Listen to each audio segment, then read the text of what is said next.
everybody, Cam S here and welcome back to Chasing Tails. We are back in the woods again for this episode of Chasing Tails. If you haven't already, go check out my last video where we actually shoot a 10-point, and this week was quite interesting. I actually had my bow, when I was pulling it up to the tree stand, the string fell off the cam, so for part of this video I am using the Ravin crossbow that I reviewed in one of my other videos, which you can also check out if you haven't watched that video already. Let's start off with the first day.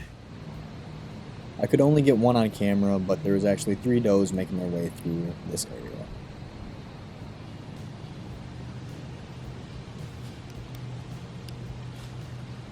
This was the first one of that group of 3 that I saw earlier. It kind of looped around and came through to my right.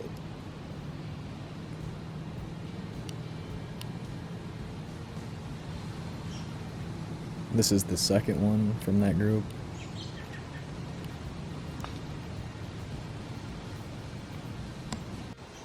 And eventually came in the third one.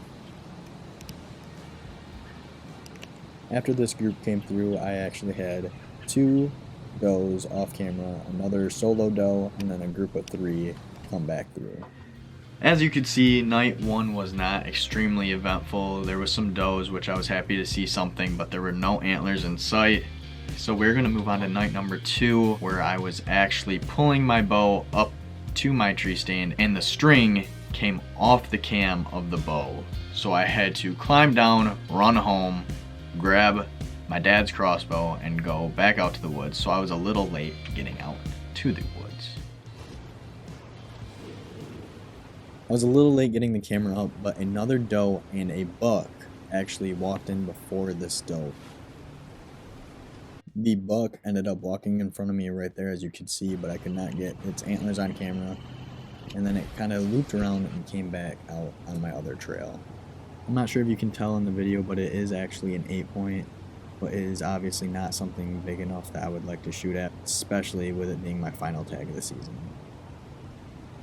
As you can see right here, he looks up at me, and this is one reason I'm not a very big fan of this tree stand. I don't know if it's just because I put it up this summer or what, but nearly every time they come out at this tree stand, they look at me almost instantly.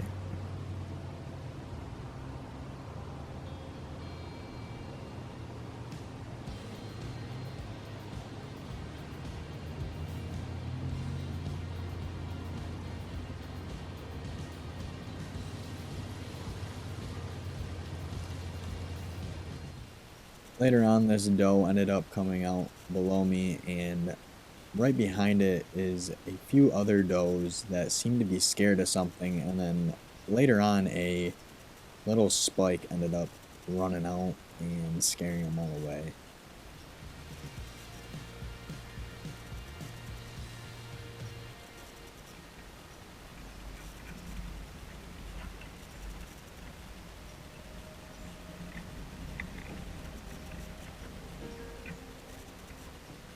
As you can see right here. After this point, I saw no more deer after they got spooked out of there. Then I ended up trying my luck on a morning hunt, and I did get 1 deer off camera in the very beginning, and I could not tell if it was a buck or doe. So let's just pick up in the woods.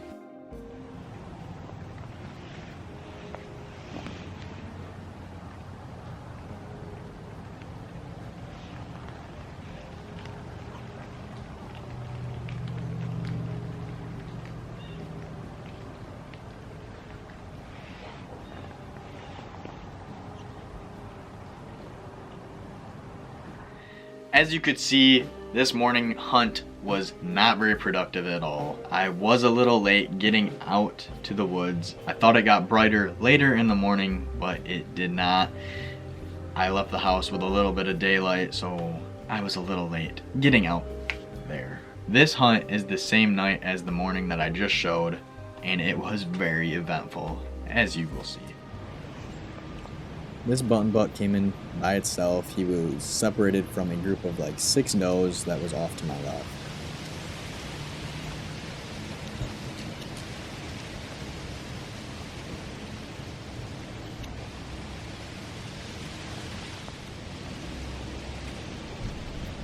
He ended up hanging out around me for a little bit and then decided to move on.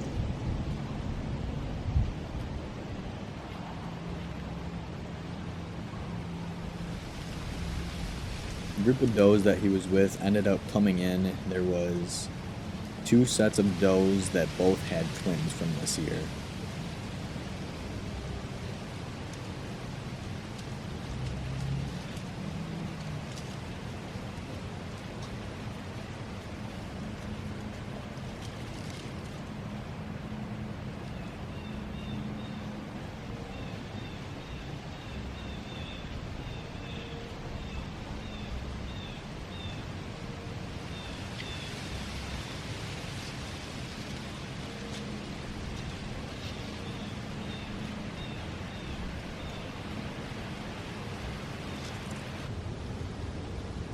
At the same time, a group of does actually started making their way in from the opposite direction as well.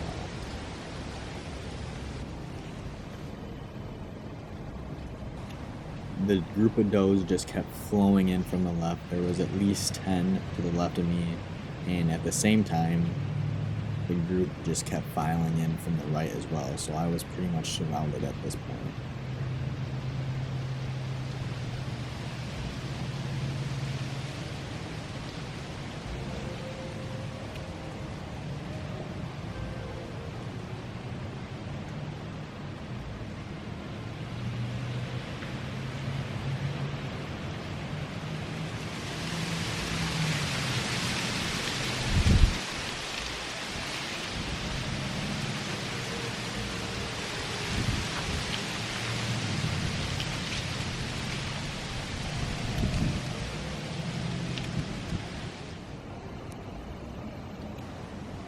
As you can see to the right of me, there are deer everywhere. I was pretty much surrounded by at least 20 deer that I could see at this point, and I'm sure there was others in the thick areas as well.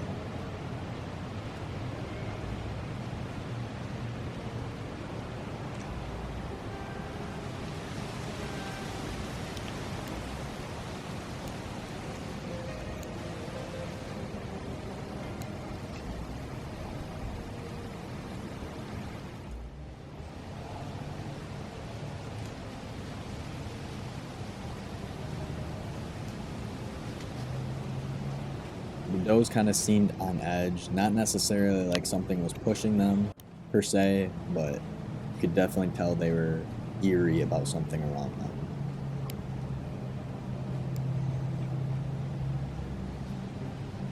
Then I looked in front of me and saw one of the bucks that I actually have on trail camera. I was debating on if it was a shooter at this point of the season or not.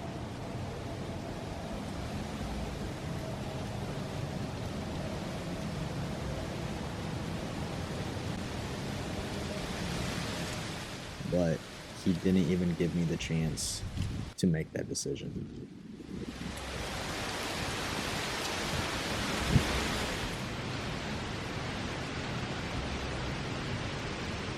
All the deer filed out at this point, and I did not see anything for quite a while. And I looked up and I saw a big buck working a scrape, and I'm pretty sure it was the same buck that I saw before I shot my 10-point. And I'm sorry for the poor camera angle, but as you can see, a little bit of a shadow that kind of starts walking through right here. I was working the call so much because he was following that same path that he was working last time that I could not get him to budge out of at all. And I tried to adjust the camera right here to get a better angle on him, and I kind of just knocked it out of the way so you could not see him at all. At this point, he was almost to an area where I could shoot him, so I worked on my call a little bit more, but my dial slid, so I don't know if that call is what scared him away, or if it was the sound of that saw that spooked him. But he was almost to a spot where I could shoot him, and he got scared away. I then went quite a while without seeing anything, and these does started making their way up from behind me.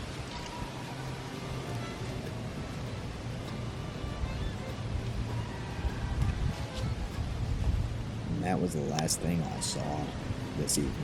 As you could tell, it was a very eventful evening, and the earlier buck that we saw this night, I could not tell if I was going to shoot it or not. I'm pretty sure we got it on trail camera, and I'll show it right here, but I needed a better look at it to be able to decide if I was going to shoot it or not. There is a bigger one on trail camera that I would like to get, and it's just too early in the season for me to tag out on a buck that I'm not totally sure if it's the biggest one out there. And he didn't even give me the opportunity to shoot him or to see him, have a better look at him, so it must not have been meant to be.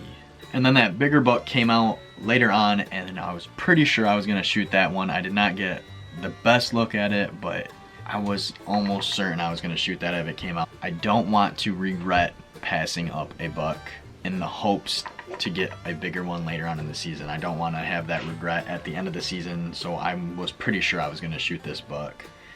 I also, after this point, I want to make sure that I get a good video for you guys. I want to make sure I get the shot on camera, but I also don't want to miss the opportunity of getting a big buck. So hopefully we have the opportunity to get a shot on the bigger buck that I have on camera, and I hope I can get my bow sighted back in. I went to somebody's house to get the string put back on it. We put it in a bow press and got it back on, and I'm very appreciative for him helping me out with that.